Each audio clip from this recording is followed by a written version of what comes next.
치유는 육체의 질병만이 아닌 영혼육의 전인적이며 환경까지 포함하는 삶 전체에 미치는 주님의 축복입니다. 다섯 번째 챕터는 전인적인 치유와 환경까지도 치유하시는 하나님의 축복이 바로 치유 복음의 내용이다. 그 범위가 육체의 감기나 무슨 암만 나는 게 아니라 영, 혼, 육 그리고 환경까지도 치료해서 회복시키는 것이 치유 복음이다. 이거를 하는 것입니다. 오늘 그 다섯 번째는 그걸 다 다룰 수는 없기 때문에 케이스 스터디로다가 이제 몇 가지를 하면서 지나가게 됩니다. 자, 1번. 이미 하나님의 본성, 사랑의 긍휼이며 구원의 사역입니다와 예수님의 그리스도 사역과 치유와 제자들에게 위임하신 권능에서 육체의 질병의 치유는 확인했습니다. 지금까지 육체의 질병에 관한 것은 많이 다루었어요. 그렇죠? 그래서 표적의 의미와 전부 다 담당의 의미와 이런 것까지 다 하나님이 본성적으로 우리를 사랑하셔서 고치시는 마음이 바로 치유의 시작이다. 예수님이 이 땅에 오셔서 얼마나 많은 환자를 치료하셨는가까지가 네 가지를 다 했어요. 1번 하나님의 본성, 2번 예수님의 치유하시는 현장, 그 다음에 3번은 표적이란 단어가 바로 이게 구약부터 시작해 쭉 지내서 오순절 이후는 오직 치유에 관해서만 쓰여지고 있다. 그리고 그 치유의 근거는 우리 금요일 날 하는 것 담당입니다 까지 했어요. 이번에 다섯 번째는 전인적이고 환경까지도 치유하시는 것이 바로 이 치유 복음이다. 그런데 여러분, 내가 실수를 한 게 있어요. 1번에 뭐라고 썼냐면 이미 하나님의 본성 그리고 예수님의 치유의 현장, 구원 사역에 대해서 육체의 질병을 치료하시는 건 봤습니다. 그래야 되는데 한 가지 더 집어넣었어요. 제자들에게 위임하신 권능에서 이미 우리는 치유에 관한 것을 다 봤습니다. 근데 여러분, 예수님이 제자들에게 위임하신 권능을 아직 안 했거든. 그래 안 그래 여러분? 한 적이 요번엔 안 했단 말이에요. 이 치유복음 이거 하면서. 그래 안 그래? 안 했죠? 근데 이미 했다는 거예요. 그래서 내가 오늘 아침에 와서 이걸 교환을 이렇게 보면서 위임하신 권능, 제자들이 위임하신 권능 안 했는데 왜 여기 이미 했다고 그랬을까? 그리고 이렇게 보니까 챕터 6 제자들에게 위임하신 권능 나온다면 앞으로 할 거를 갖고 이미 했다고 하잖아요. 그래서 내가 이거 실수했네. 근데 왜 이런 앞으로 할 걸 왜 이미 했다고 여기다 썼을까? 여러분, 이거 2시간 30분에 다 했다고 그랬잖아요. 그럼 여러분 어떻게 해요? 챕터 1하고 고민하고 2번 하고 2번하고 또 뭐 생각해서 3번하고 그러면 어떻게 그걸 다 하겠습니까? 그러니까 차 타고 오면서 챕터 10까지는 다 정리가 됐다 이 말이에요. 그러니까 이 안에 들어있으니까 전인적 치료에 대해서 다음에 할 거가 미리 튀어나와서 기록한 거지. 그러니까 이미 했다는 말은 순 거짓말이니까 제자들에게 위임하신 권능 그건 빼자 이 말이에요. 아셨습니까? 2번 영과 혼이 치유됨의 신뢰, 예수님과 사마리아의 여인. 이건 좀 한 사건을 케이스 스터디로 잡아당겼기 때문에 영과 혼이 치료되어지는 경우는 육체의 질병보단 복잡하단 말이에요. 왜? 영이 보이는 게 아니고 혼이 보이는 게 아니잖아. 존재는 해도 육체의 질병은 당장 보이고 나면 그 결과가 드러나잖아. 그렇습니까? 그러니까 케이스 스터디를 할 수밖에 없다는 거지. 길게 그 흐름을 얘기할 수밖에 없다. 영과 혼을 치료하시는 예수님, 사마리아 여인 말이에요. 이 사마리아 여인은 사마리아 사람하고 유대인하고는 아주 원수지간인데 관계가 어떠냐면 유대인들이 사마리아인들을 없이 여겨요. 왜? 그들은 역사 속에서 사실은 10개의 지파였었습니다. 그 중에서 이방인들과 혼합했어요. 그래서 하나님의 법을 버리고 하나님을 떠났습니다. 그러니까 사마리아 사람들은 자신들이 부끄러움을 스스로 느끼고 하나님에게 버림을 받았다는 생각을 하고, 그래서 유대인들이 자기네들을 없이 여기고 상대도 안 한다 하는 것이, 예수님이 뭐라 그랬어요? 이 복음을 가지고 이방인에게도 가지 말고 사마리아인에게도 가지 말라 그랬어요. 왜? 이방인과 사마리아인은 성령님이 오셔야 깨지는 벽이다. 아멘. 너는 유대인에게만, 지금은 유대인에게만 복음을 전할 수밖에 없다는 것이에요. 이해되셨습니까? 그러니까 이 사마리아인들이, 유대인들인 사마리아인 이제 갈릴리 지방에서 예루살렘을 올라간다 그래. 북쪽에 거길 가려면 사마리아를 통과하면 아주 가까운데, 그 인간들 만나는 게 싫어서 삥 돌아간다 이 말이에요. 예루살렘을 그만큼 싫어해요. 그리고 사마리아인들도 유대인만 보면 그렇게 괴롭혀요. 함부로 대하고. 그래서 요한이 어떻게 했어요? 사마리아인들이 예수님에 대해서 함부로 대하는 것 때문에 요한이 하도 화가 나서, 주님, 하늘로서 불을 끌어내려다 다 태워 죽여야겠습니다, 이렇게 말했다 이 말이에요. 그래서 그때 예수님이 요한에게 별명을 지어주셨잖아. 뭐라고? 번개의 아들이라고. 주님이 말렸어요. 그만큼 아주 사이가 안 좋았지. 근데 예수님이 이 사마리아 땅을 지나가게 됐다. 근데 이제 점심시간이 돼서 제자들은 음식을 사러 동네에 들어갔어요. 그 예수님은 그 우물가에서 앉아서 기다리고 있는데 사마리아 여인이 물을 길러 왔다. 이때 시간인 점심때니까 유대인들은 절대로 점심시간 때 물을 길러 온 여인이 없습니다. 아침 일찍 또는 저녁을 짓기 바로 직전에 물을 길러 오자, 해가 떨어질 때. 그러니까 아주 더위를 피해서 오는 거예요. 근데 이 여인은 한낮에 물을 길러 왔다. 이 여인은 뭘까요? 유대인 중에서도, 사마리안 사람들에게도 미움을 받고 경멸당하고 있는 여인이었어요. 그 이유는 이제 우리가 다 아는 거예요. 자, 가로치고 1번. 강팍한 그녀의 영혼. 9절에서 12절인데 한번 읽을까요? 사마리아 여자가 이르되, 당신은 유대인으로서 어찌하여 사마리아 여자인 나에게 물을 달라 하나이까 하니, 이는 유대인이 사마리아인과 상종하지 아니함이러라. 자, 여기까지. 그러니까 예수님이 거기 앉아 계시는데, 이 우물은 야곱이 몇천 년 전에 파서 준 우물이에요. 지금까지 물이 잘 나와요, 몇천 년 동안을. 그런데 여인이 물을 길러 오니까 주님이 그 여인을 이미 다 알고 계시죠. 이 여인을 구원하기를 원하셨어요. 여인에게 나에게 물 한 모금을 달라. 그랬더니 이 여인이 주질 않고 시비부터 걸어요. 당신 유대인이잖아. 그러면서 옷이 다르니까, 당신 유대인이잖아. 유대인이 사마리아인한테 물을 달라고 그래? 자존심 상하게. 이러고 시비를 걸었다 이 말이에요. 그러니까 아주 벌써 강팍해갖고 이게 딱 발톱을 이렇게 하고 있는 거예요. 기회가 있으면 후벼 파는 거예요. 그랬더니 주님이 뭐라고 하셨어요? 10절에 예수께서 대답하여 이르시되, 내가 만일 하나님의 선물과 또 내게 물 좀 달라 하는 이가 누구인 줄 알았더라면 내가 그에게 구하였을 것이요 그가 생수를 내게 주었으리라. 여자가 이르되, 주여, 물기를 그릇도 없고 이 우물은 깊은데 어디서 당신이 그 생수를 얻겠사옵나이까. 그만. 자, 여기서 주여 그랬다 그래서 존경의 표시인 줄 알면 안 돼요. 비꼬는 소리에 다. 당신이 유대인으로서 사마리아인에게 물을 달라고 그럽니까? 필꼬를 다 보겠네.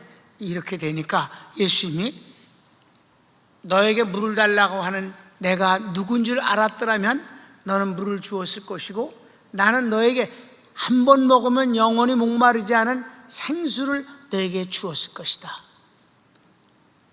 그러니까 더 웃긴다고 생각하잖아. 아이, 진짜 웃기시네. 꼴값을 하시네. 아니, 나는 두레박이 있어서 물을 풀 수 있지만 당신은 두레박도 없으면서 무슨 나한테 생수를 준다고 그럽니까? 거기다가 뭐 한 번 먹으면 영원히 목마르지 않은 생수를 준다고? 그것 좀 주시오. 나 물길로 오는 것도 지긋지긋하니까. 이랬다 이 말이에요. 자, 성경을 읽읍시다. 시작. 우리 조상 야곱이 이 우물을 우리에게 주셨고 또 여기서 자기와 자기 아들들과 짐승이 다 마셨는데 당신이 야곱보다 더 크니이까. 아멘. 시비를 거는 거예요.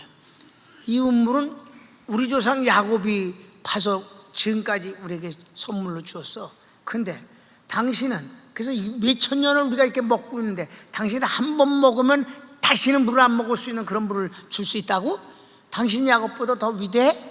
이건 완전히 한판 붙자는 거예요. 이미 붙었어. 자, 그 다음 예수께서 주님은 포기하지 않으십니다. 포기를 하지 않으셔. 자, 13절. 예수께서 대답하여 이르시되 이 물을 마시는 자마다 다시 목마르려니와 내가 주는 물을 마시는 자는 영원히 목마르지 아니하리니 내가 주는 물은 그 속에서 영생하도록 솟아나는 샘물이 되리라. 여자가 이르되 주여 그런 물을 내게 주사 목마르지도 않고 또 여기 물 기르러 오지도 않게 하옵소서. 아멘. 이게 다 비꼬는 말이에요. 믿어서 이런 말을 하는 게 아니란 말이에요. 그러니까 이제 주님이 다른 방법이 없다. 충격 요법을 써야 되겠다. 이렇게 생각을 하셔서 자, 3번 여인의 마음이 무너집니다. 충격 요법을 썼더니 무너졌어요. 주님의 충격 요법인 무엇일까요? 성경을 읽어봅시다. 이르시되 가서 내 남편을 불러오라. 여자가 대답하여 이르되 나는 남편이 없나이다. 예수께서 이르시되 내가 남편이 없다 하는 말이 옳도다. 너에게 남편 5이 있었고 지금 있는 자도 내 남편이 아니니 내 말이 참되도다. 아멘.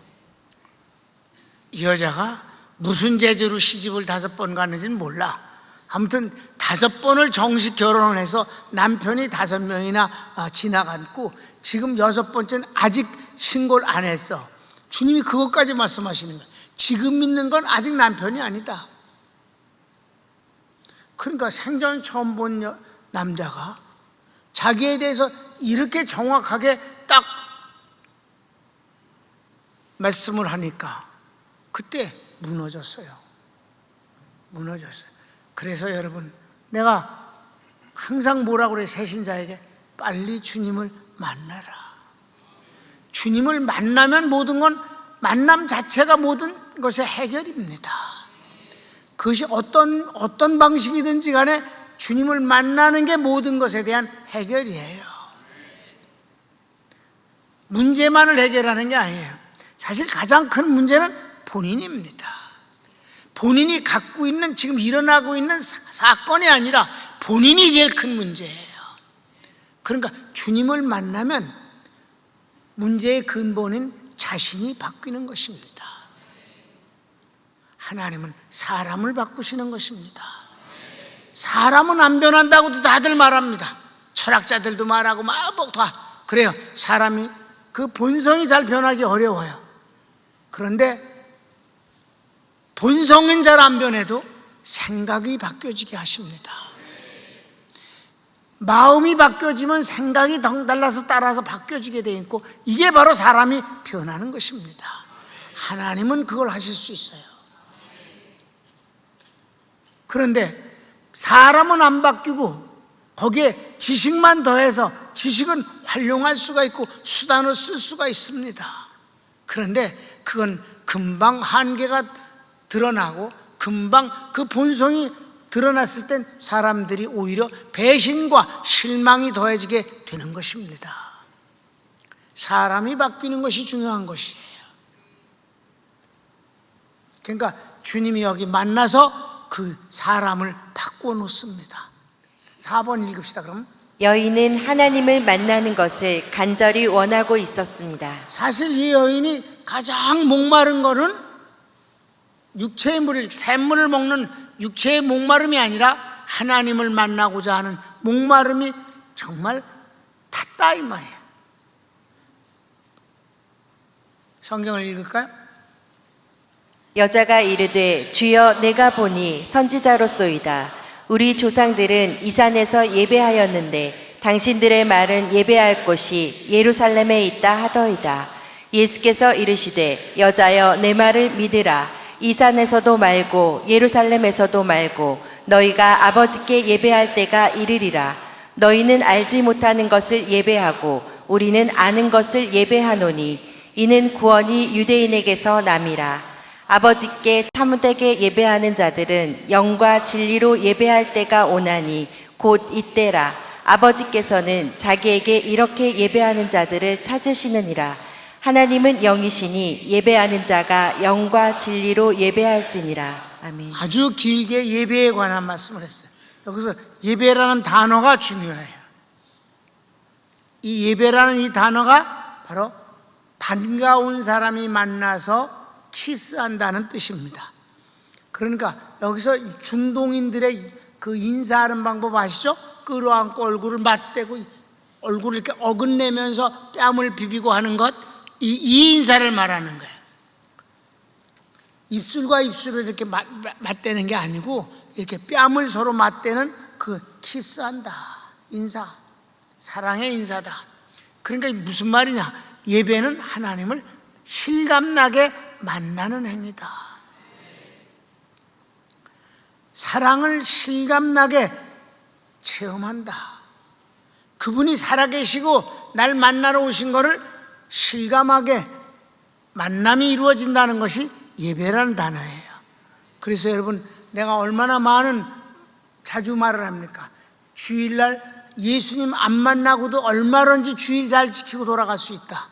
사람 만나고 일 만나고 직분 갖고 여러 가지 하다 보면 바빠갖고 예수님 만날 새가 없습니다. 그리고 집에 갑니다. 그러면 그것은 허황된 일이옵시다. 그래서 언제나 가장 중요한 게 뭐예요? 다 같이 주님의 실존 앞에서 주님의 실존 앞에서 한다. 여러분 앞에 보여주려고 한 게 아니라 나는 평생을 예배를 드리기 위해서 강대상에 올라갈 때 무릎을 꿇습니다. 왜냐하면 무릎을 꿇는 순간 주님의 실존을 생각하지 않을 수가 없습니다. 내가 누구에게 무릎을 꿇었는가?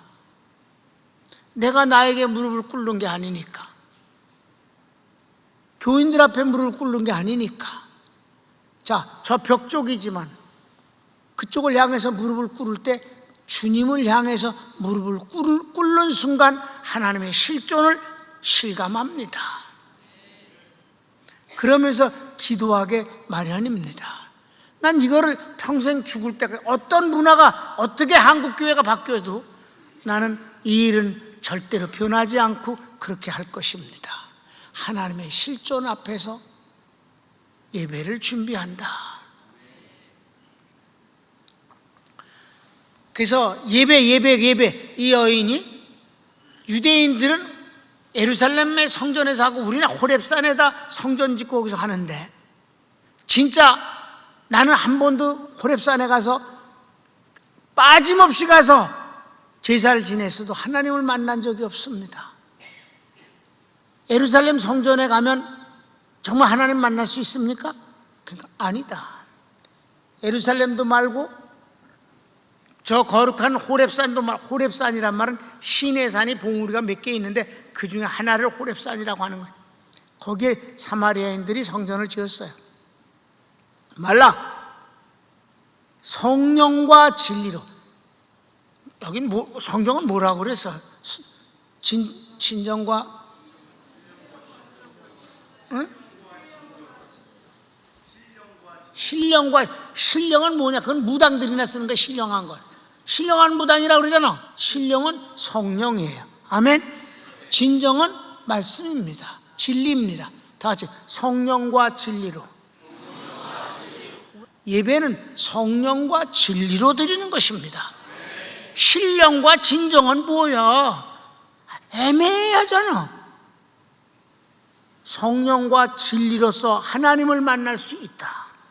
곧 이때니라.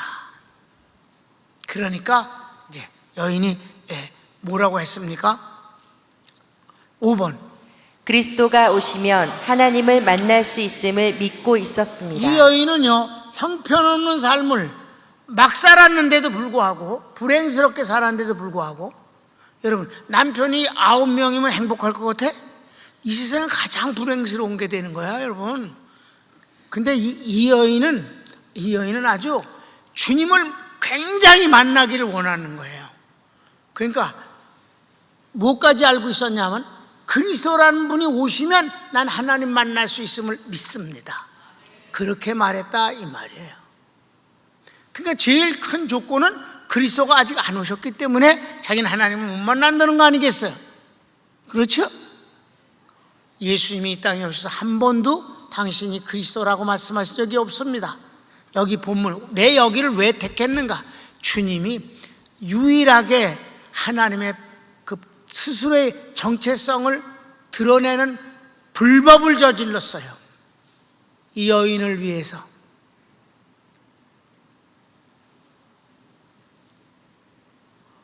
자, 성경을 읽을까요? 시작. 여자가 이르되 메시아 곧 그리스도라 하는 이가 오실 줄을 내가 아노니 그가 오시면 모든 것을 우리에게 알려주시리이다. 아멘. 그렇게 말했어요. 그러니까 아주 복음적인 믿음을 갖고 있었던 거예요. 사마리아 여인이면서도 불구하고. 그랬더니 내가 그로라. 예수님이 내가 그다. 시작. 예수께서 이르시되 내게 말하는 내가 그라 하시니라. 아멘. 내게 지금 말하고 있는 내가 크니라. I am. 이건 아주 주님이 막 법칙을 스스로 깨버리신 일이에요. 유일한 사건입니다. 예수님 생애에. 그래서 7번. 그리스도를 만난 여인의 모습. 확 뒤바뀌어졌어요. 예수님이 그리스도이심을 믿는 순간, 성령님이 도와주셔서 예수님을 그리스도라고 확신하는 순간, 그는 완전히 사람이 바뀌었어요.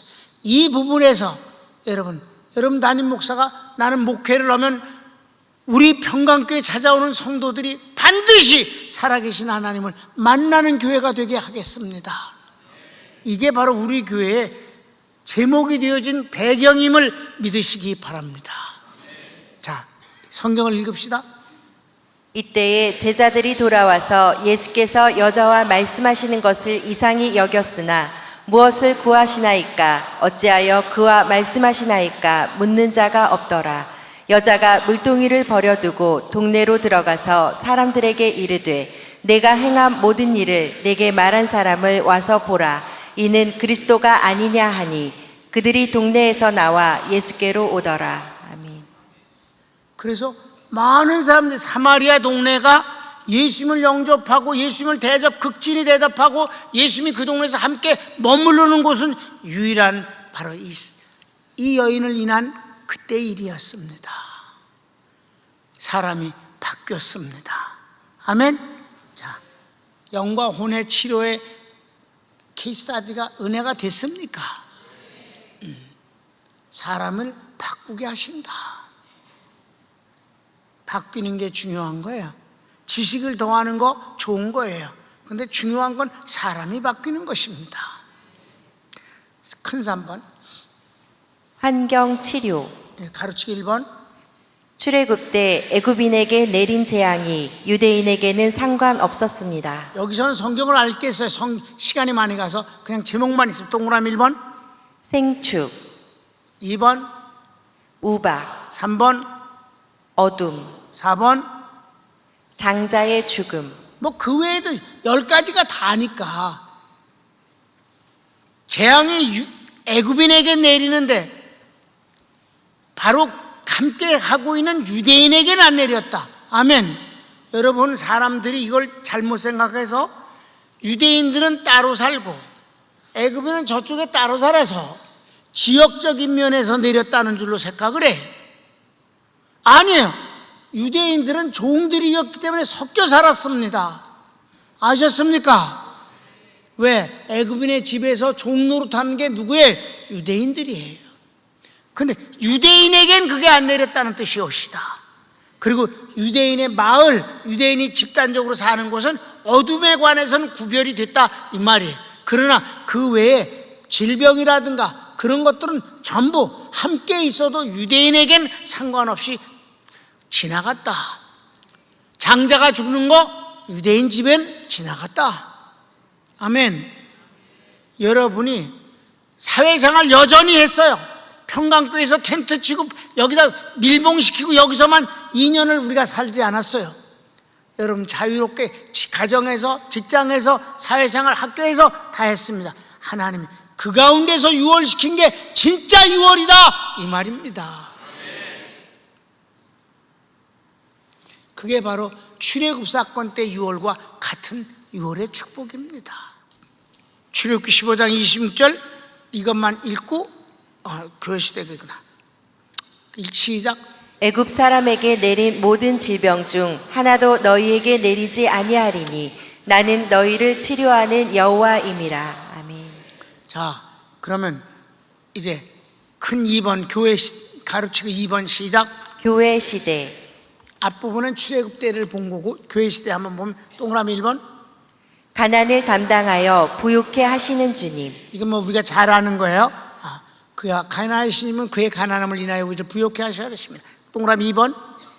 교회를 통해서 축복하시는 주님. 우리 교회에 새겨놓은 글씨입니다. 들어가며 나오며 꼴을 얻으리라. 아멘. 3번. 체휼하시는 주님. 너무 잘 아는 것. 우리에게 있는 대상은 우리의 연약함을 채울하지 않은 분이 아니라 모든 것에서 우리를 채울하시는 분이시다. 함께 하셔서 4번. 주님이 재림하시는 날까지 이 축복은 끊이지 않습니다. 그래서 이 빌립보서 1장 6절을 가지고 나는 우리 교인들이 우리 교회에 등록하면 가서 축복하고 사업을 시작해도 이 말씀을 축복하고, 그래서 내가 이 말씀으로 3번 이상을 신방을 한 집은 그 뒤에 보면 엄청난 축복을 받은 것을 확인하게 됩니다. 아멘. 3번 하면 그 다음엔 4번 때는 안 해. 그만해. 이미 축복을 많이 받았기 때문에 딴 거 해. 성경 시작. 너희 안에서 착한 일을 시작하신 이가 그리스도 예수의 날까지 이루실 줄을 우리는 확신하노라. 아멘. 여러분 담임 목사가 목회하면서 자그마한 이거 맨날 또 목사님이 설교할 게 너무 없나 봐. 맨날 빌립보서만 해. 아유 그냥 가르치고 3번 7년 대환란 때 동그라미 1번 주의 사자를 보호하심. 여러분 앞으로 공부할 거잖아요. 요한계시록 11장에 두 선지자를 주님이 보호하셔요. 동그라미 2번 유대인들 교회를 보호하심. 12장 6절에 보호하시는 곳이 있다. 마치 출애굽 당시 때처럼 보호하신다. 큰 4번 천년 왕국 시대.